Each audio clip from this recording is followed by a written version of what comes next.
estamos recebendo agora no programa o médico Dr. Belísio Neto com o quadro Envelhecer com Saúde.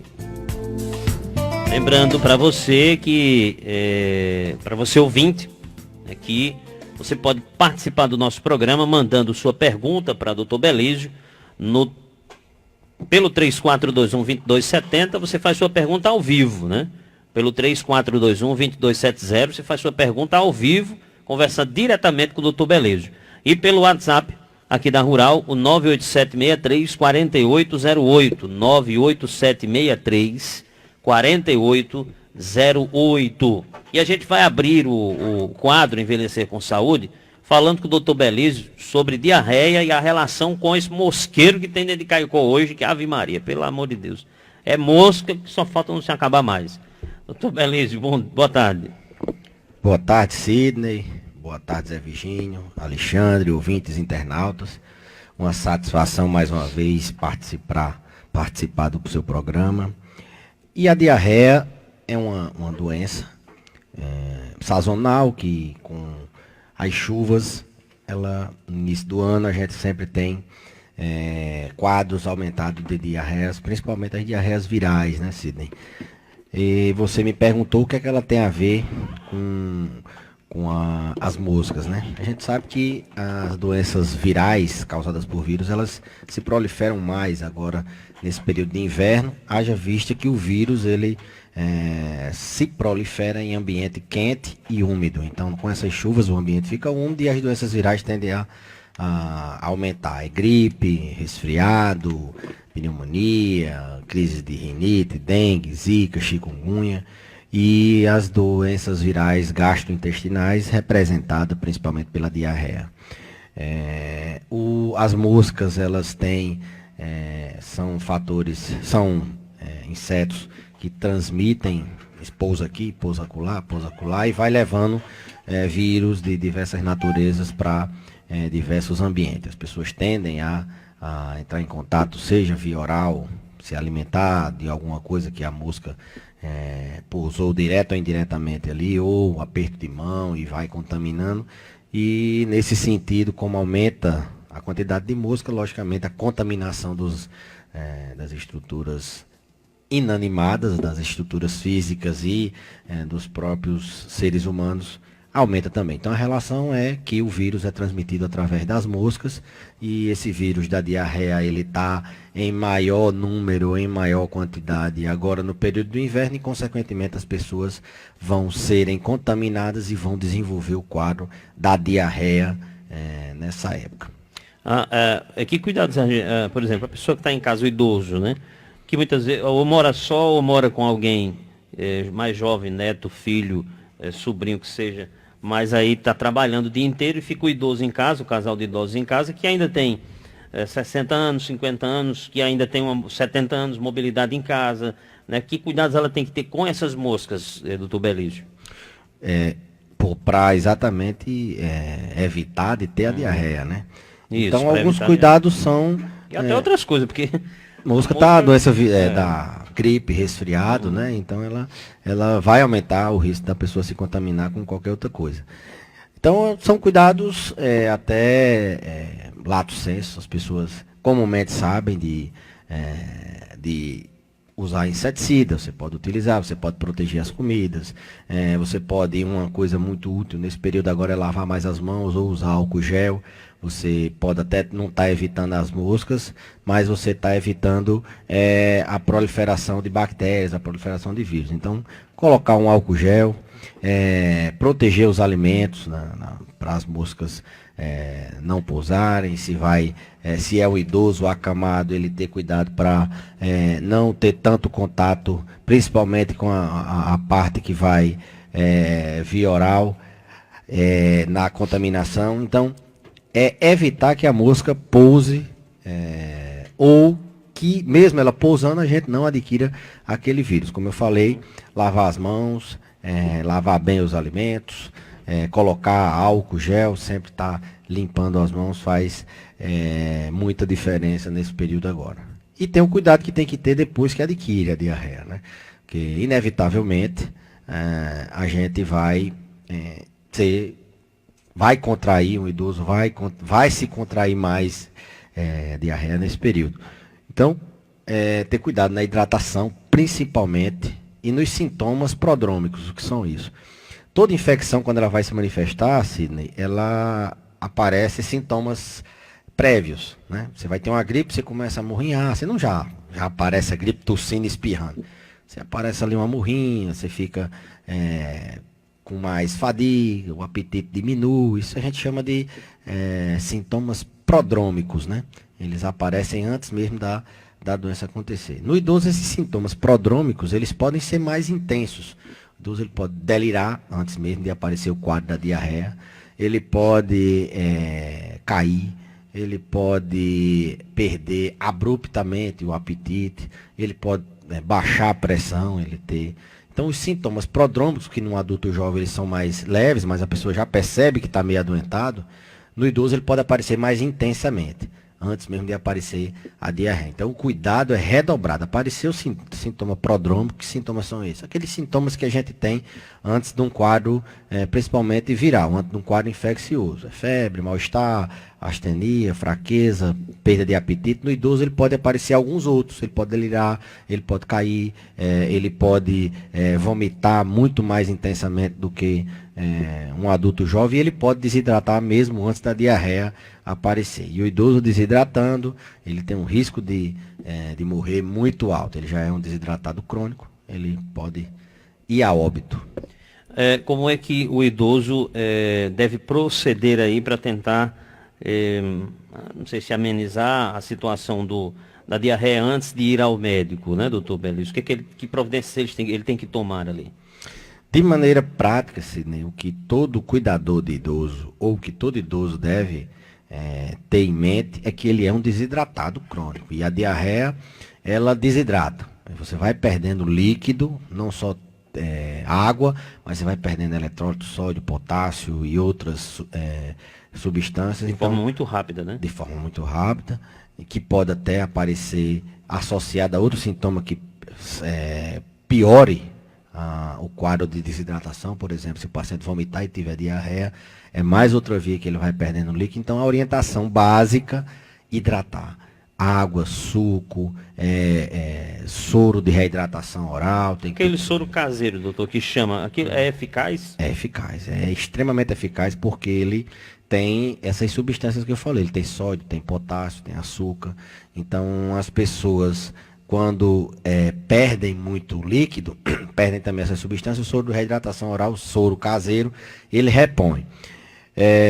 Muito embora alguns pacientes eles tenham que ter mais cautela no soro de reidratação, já visto que tem muita incidência de hipertensão, que não pode comer sal, tem muita incidência de diabetes, que não pode ingerir açúcar. Então, a minha orientação seria de suco, água e correr para o pronto-socorro, correr para a unidade de saúde mais próxima, porque o idoso ele piora de uma hora para outra, e quando piora, ele piora com o limiar para ele ir a óbito é muito mais baixo. Então ele pode evoluir com uma doença de uma hora para outra a um internamento, a um óbito, a uma sequela muito grave. Então é procurar logo se hidratar e procurar o serviço de saúde. Hidratação, eu acho que é a palavra fundamental. Não postergue, não é diferente do adulto jovem. Não faça automedicação. Alguns podem até utilizar. Não, eu tomo Imosec, tomo isso, tomo aquilo. Não recomendo. Inclusive, sobre isso, eu vou lhe perguntar já sobre essas medicações, alguns de recomposição da flora, que chama, né? Isso. Mas a gente tem um ouvinte no telefone querendo fazer uma pergunta para o doutor Belísio. Alô, boa tarde. Boa tarde. Quem fala? Maria Lúcia, aqui do Bar Paraíba. A senhora tem quantos anos, Maria? 73. Pronto, pode fazer sua pergunta ao doutor Belísio, viu? Olha, ele já tá no... Posso falar agora? Pode falar. Olha, doutor Belisa, porque eu tô com 73 anos e tudo quanto o senhor falou agora, eu passo por isso tudo. Passo por isso tudo. A mente fraca, eu tenho insônia, eu tenho fraqueza, eu fico desidratada, eu fico tão fraca sem comida, Estou me desentrado, só eu e meu marido sozinho. Ele tem 92, eu tenho 73. Aí tem hora que eu não faço comida, tem hora que eu fico doente, não tenho condições de fazer a comida. Aí fico doente, fico desidratada, aí me arredo, fico arreada dentro de uma rede. A pergunta foi para eu dar uma abordagem. Dona Maria, aí a senhora quer saber alguma orientação em qual sentido aí? Alguma orientação, o que é que eu faço? Eu fico com minha mente fraca, cansada. Tudo isso, eu sinto muito. Ok, Dona Maria, ele vai responder sua pergunta, tá bom? Tá bom. Obrigado. Pronto, agradecer a Dona Maria. É um problema, Sidney, eu até estava tomando nota aqui, de idoso morar só. Né? Isso é uma rotina no dia a dia. As famílias querem trazer o idoso para morar num lugar diferente, e se trouxer, sabe que ele vai entrar em depressão, e muitas vezes os idosos não aceitam, querem viver no lar deles. E, na verdade, a obrigação dos filhos e dos parentes é se adaptar ao idoso, não o idoso se adaptar a eles. Existem exceções, logicamente, mas idoso morar só é sempre um problema. Ela falou que o marido tem 90 e poucos anos, ela tem 73, vê que qualquer incapacidade dela compromete a alimentação, compromete o cuidado com o próprio esposo, se o esposo adoecer também compromete com ela. Então, além da solidão, né? A solidão ela é um marcador, ela é um fato que sozinha a solidão ela piora tudo. Piora o risco de depressão, piora o risco de adoecimento, piora até o risco, a gente está falando de diarreia. Uma pessoa que mora só para ela manter uma higiene perfeita, para ela ter um cuidado redobrado, é mais difícil.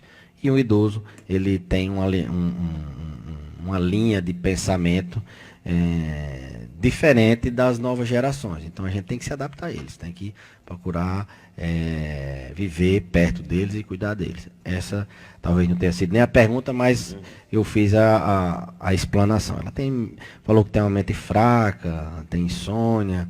São sintomas, Sidney, que no paciente idoso eles são inespecíficos. Às vezes a gente até tem que traduzir o que seria uma mente fraca, né? Geralmente, uma mente fraca a gente associa com uma dificuldade de raciocínio, de reter informações, uma dificuldade de ter motivação, uma fraqueza, uma indisposição, que a gente chama na medicina anedonia. E isso vai cursando com outros quadros de insônia, humor irritadiço. Geralmente está associado a transtorno do humor, depressão, ansiedade, distimia, alguma coisa que, alguma doença nesse espectro de transtorno do humor. Então, difícil a gente, com esses dados, a gente dar um diagnóstico, mas esses sintomas inespecíficos de fraqueza, de falta de disposição, de mente fraca, de esquecimento, não reter informação, de perda de sono, a gente tem que procurar investigar um quadro de depressão. Precisa caracterizar melhor, conversar e perguntar o que é que se faz nesses casos. Eles moram sozinhos, é acionar a alguém que possa assisti-los. Hoje, a unidade de saúde da família, as unidades básicas de saúde têm essa responsabilidade. Eles têm adscritos todos os pacientes daquela área ali ao redor, pacientes que estão sob os cuidados dele, sob os cuidados dele. Então, alguém que esteja ouvindo o programa ou a própria idosa, procurar, primeira linha, o assistente social. O assistente social não. O que vai na casa, o agente de saúde. Ele tem que procurar o agente de saúde, e aí o agente de saúde vai tomar as providências, vai notificar, vai tornar de conhecimento da equipe de saúde da família, e aí a equipe vai bolar uma estratégia para ou visitar, ou trazer aquela pessoa para o posto, ou acionar o serviço social, inserir essas pessoas que moram só, sob a monitorização da unidade de saúde. Lembrando que a família é a responsável sempre, até que não tenha mais recursos de a família cuidar, a família tem que legalmente tomar de conta e poder fazer alguma coisa. Ok. Tem uma pergunta aqui do ouvinte, vem lá de Serra Negra do Norte. Seu Zacarias diz que há 3 semanas, está há 3 semanas com uma secreção, tosse de vez em quando, mas não é gripe. Pergunto o que pode se fazer para amenizar isso. Uma secreção e tosse. Segundo ele, não é gripe. O que a gente tem que pensar? Quais são as principais causas de tosse? Existem inúmeras. Existe tosse aguda, aquela tosse que apareceu recentemente, e aí os problemas de infecção das vias aéreas superiores são a principal causa, né? Gripe, resfriado e outras causas. E existem a tosse crônica, aquela pessoa que tosse cronicamente, que aí nesse espectro entra asma, entra sinusite, gotejamento pós-nasal é uma causa muito frequente, entra refluxo, entra tabagismo, entra inúmeras outras doenças. Então tem que ver se essa tosse começou recentemente, é uma tosse que ele não tem, ou se é uma tosse crônica. Se for uma tosse aguda recentemente, a gente tem que pensar num problema de ordem infecciosa. Como eu falei, as principais causas de origem infecciosa são a gripe, o resfriado, rinite, sinusite. Caso não seja um quadro que se caracterize bem isso, a gente pensa numa causa mais a longo prazo e vai afastar desde, como eu falei, doença do refluxo, sinusite, tabagismo, insuficiência cardíaca, medicamento dá muita tosse, tem alguns medicamentos que causam muita tosse. O que eu posso orientar para seu Zacarias é que ele procure o serviço de saúde, mas ele possa ter em casa um nebulizador para ele fazer uma nebulização, nem que seja só com soro, para fluidificar essa secreção. Além disso, hidratar bastante, tomar aí 2 a 3 litros de água por dia, e ele falou a idade não, né? Não postergar a busca ao serviço de saúde. Idoso, a gente está sempre alertando para o cuidado dele em uma gripe, ele piorar várias outras doenças.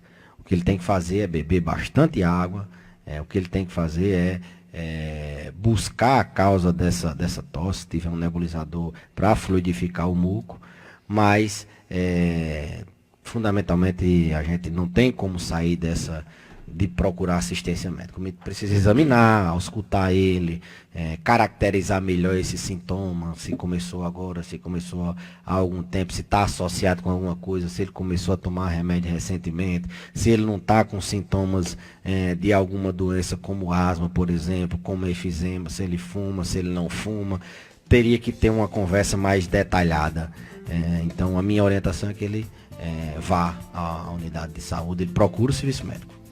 A Cícera Celina, né, quer saber qual um remédio bom para cólicas fortes. Cólica, ela falou de diarreia, né? Deve ter sido que o programa está versando sobre isso. A gente não pode orientar remédio pelo rádio. Lato sensu, as pessoas usam muito o Buscopan, né? A gente não tem como sumir. Cólica tá falando. Não, é outra coisa. Sim. Cólica, o pessoal trata muito com Buscopan, mas eu não recomendo automedicação, principalmente porque o Buscopan, ele pode dar delírio. O paciente toma, ele é anticolinérgico e o paciente idoso já tem uma reserva mental baixa, ele pode delirar. Ele prende o intestino, pessoas que têm tendência a ter intestino preso, se qualquer cólica, ela toma um Buscopan, ela vai prender o intestino. E a cólica, Sidney, ela tem um caráter de aperto e alívio. Aperto e alívio, é exatamente isso. Ela às vezes não tem esse caráter de aperto. A pessoa associa, por exemplo, cólica menstrual. É uma dor menstrual que ela não necessariamente precisa de um remédio que evite cólica. Ela precisa de um analgésico, simples. Ou um anti-inflamatório. Por isso que alivia muito.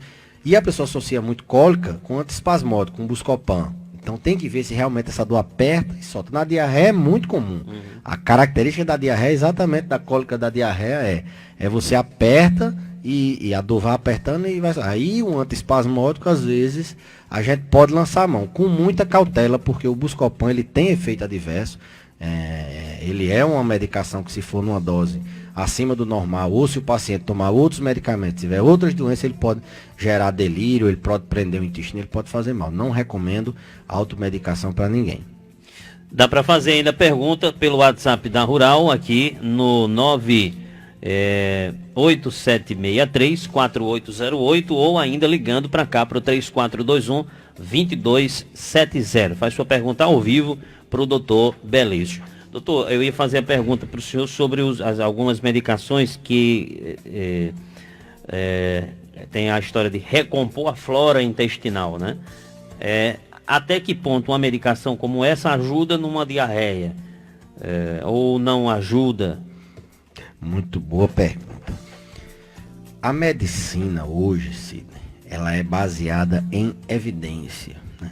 Antigamente a medicina ela era baseada, um cientista fazia um estudo e ele desenvolvia um medicamento para cólica, e toda a sistematização desse medicamento funcionava na teoria e isso já era tido como na prática.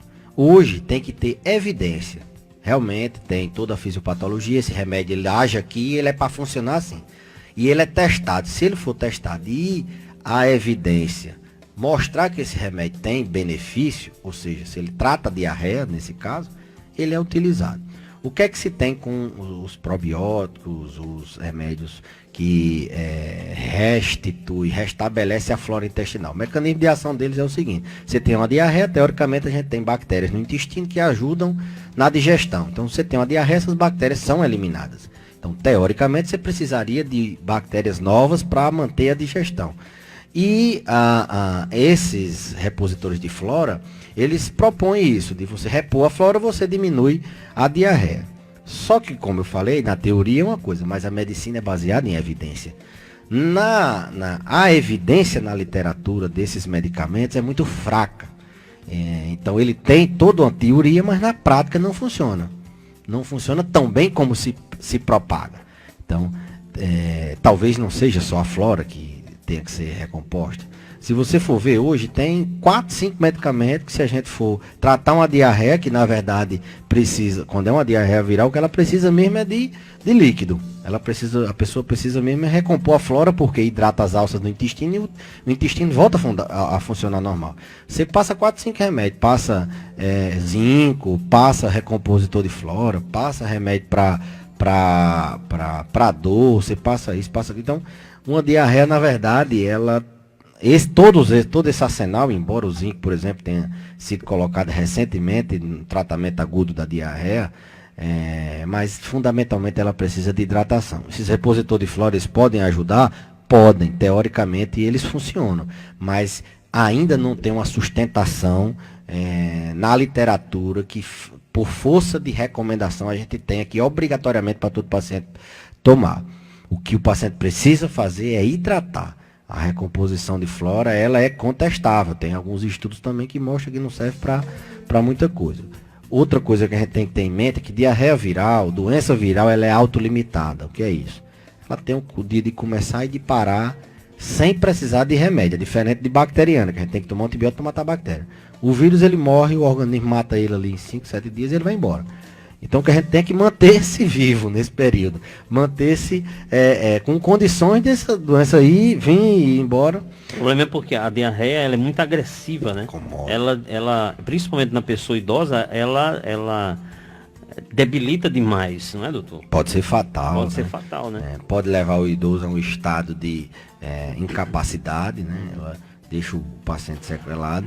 Mas realmente, ela vai começar e vai parar sem a necessidade de tomar um remédio para diarreia. O que a gente faz é suporte clínico para o paciente ter menos consequência, para o idoso não ir a óbito, para a pessoa não ir a óbito, para a pessoa não evoluir para um quadro pior, por exemplo, uma insuficiência renal. Ele desidrata tanto que o rim começa a entrar em insuficiência e às vezes precisa de fazer hemodiálise. Evita um distúrbio eletrolítico, ele perde tanto potássio que pode fazer uma arritmia fatal. Então o que a gente faz é manter equilíbrio. Lógico, tem que ter, tem. mas nem sempre lança mão de esses repositórios de fora por causa dessa questão da medicina baseada em evidência. A gente não tem evidência suficiente que ele seja uma medicação indispensável para diarreias virais. O que a indústria farmacêutica se propõe quando lança esse tipo de medicamento, eles já sabem que doença viral ela é autolimitada. Qual é a proposta deles? Ao invés de você durar 5 dias com diarreia, ao invés de durar 7, 10 dias com diarreia, você fique bom com 5. Então eles aceleram, teoricamente, aceleram a velocidade de cura. Então, nesse sentido, a gente pode até utilizar para acelerar o processo. As evidências são até melhores. Mas, linhas gerais de você, para todo mundo sair fazendo repositor de fora, que é naturalmente o que as pessoas lançam mão, mas às vezes deixam até de se hidratar, de tomar um suco de goiaba, de tomar um suco disso, daquilo, deixa de se alimentar, esquece a alimentação, esquece a hidratação para focar só no repositor de flora. Eu recomendo o contrário, você procurar se alimentar de maneira adequada, ingerir uma quantidade de líquidos, tomar um sintomático, se for necessário, tomar um zinco, tomar um repositor de flora, mas sempre com orientação de um profissional de saúde.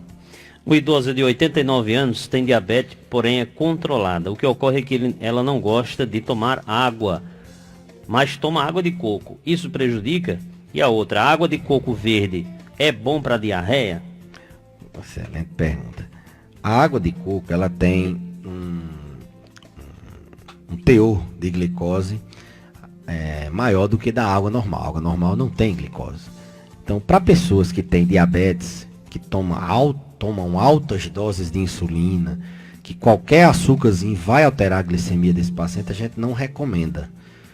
Principalmente se for tomar muito tempo. Mas para a pessoa que está desidratada e só tem água de coco e ela não está conseguindo ingerir água normal e tem água de coco, a gente pode tomar água de coco sim. Desde que você não sei, que não é todo mundo que tem diabetes e toma altas doses de insulina. Isso aí é uma exceção. A regra é que todo mundo possa tomar água de coco. A maioria das pessoas que têm diarreia se beneficiam com água de coco porque a água de coco ela hidrata. Além disso, a água de coco ela tem alguns micro-organismos que funcionam como esse repositor de flora, que favorecem o restabelecimento da flora. Então, o senso comum, a sabedoria popular, observou que a água de coco ela melhora a diarreia. Por quê? Porque ela hidrata e ela tem essa tendência a recompor a flora melhor. Então, teve diarreia, não está conseguindo beber água, não pode fazer soro caseiro, está se dando com água de coco, empurra água de coco para melhorar essa diarreia, para não deixar desidratar. Só o paciente que tem diabetes em altas doses de insulina que a gente tem cuidado, porque a quantidade de açúcar também na água de coco é muito pouca. Mas também não pode trocar. Não. É na impossibilidade. O ideal sim, o quê? A pessoa não tem doença, toma o soro caseiro ou um sal de reidratação oral. Tem alguma restrição? É hipertenso, tem uma doença no coração, não pode botar o sal, você procura fazer alguma outra coisa. Água mesmo, com alguma outra coisa. É diabético, evita o açúcar, entendeu? O ideal mesmo seria que a pessoa não tenha diabetes e hipertensão, que é raro, o idoso não tenha ou um ou outro, ou os dois. A gente orienta suco, a gente orienta água, a gente orienta. Evita só a bebida alcoólica, que não hidrata ninguém, pelo contrário, desidrata. Evita refrigerante também, que ao invés de hidratar, ele desidrata. E evita comidas, alimentos de alto peso molecular, aqueles alimentos que vão passar muito tempo no estômago, que são pesados, o pessoal fala muito. Evita alimentação grosseira, mas também não precisa desnutrir, não precisa ficar sem comer, não. Procura uma alimentação que prenda mais o intestino, uma banana, alguma alimentação que possa deixar a pessoa com o ritmo do trânsito intestinal menos acelerado e se hidratar. Então, respondendo, a água de coco é excelente para diarreia. Não pode trocar, mas